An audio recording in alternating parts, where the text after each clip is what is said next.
Unë gjithmonë kur kam qenë që e vogël, kam ndjerë dëshirë të vazhdoja diçka që kishte lidhje me artin, me pikturat, me vizatimet.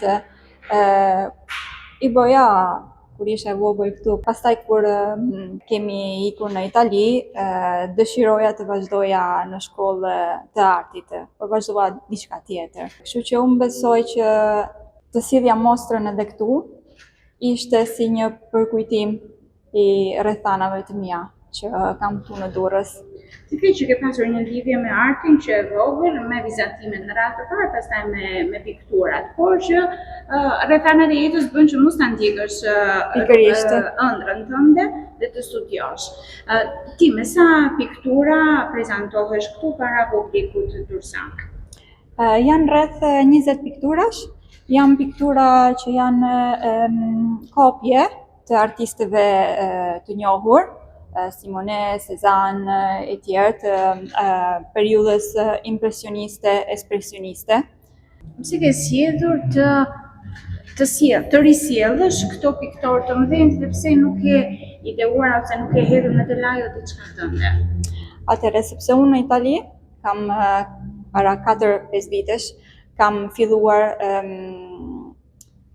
një shkollë serale që ne pikturojmë mbas punës dhe janë disa mësime, disa gjëra, interpretime tona që bëjmë gjatë gjithë vitit gjatë shkollës të artit. Shkolla e artit është në Kabjate, në provincë të Komës. Ti the që ke zgjedhur artistë të impresionizmit. Pse? Sepse piktura ka rryma nga më të ndryshmet. Ndoshta këtu e gjen veten më shumë, apo në shkollën e mbrëmjes që ju keni bërë atje në Itali, ishte pikërisht këto rryma që ju mësonin ose për të cilat diskutohej më shumë? Janë këto rryma për të cilën do diskutoj më shumë, por edhe unë kam gjetur si diçka më të afërt për mua në këtë rrymën artistike, sepse është diçka që edhe atëherë ishte diçka e re për ato piktorë.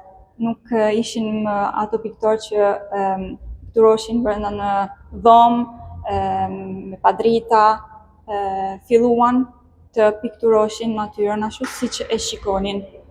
Ti ke ndërmend ta vazhdosh ëndrrën tënde dhe nëse po, ku mendon ta elaborosh më shumë pikturën, pra për të sjellë tablo origjinale tua që të mbajnë realisht firmën tënde?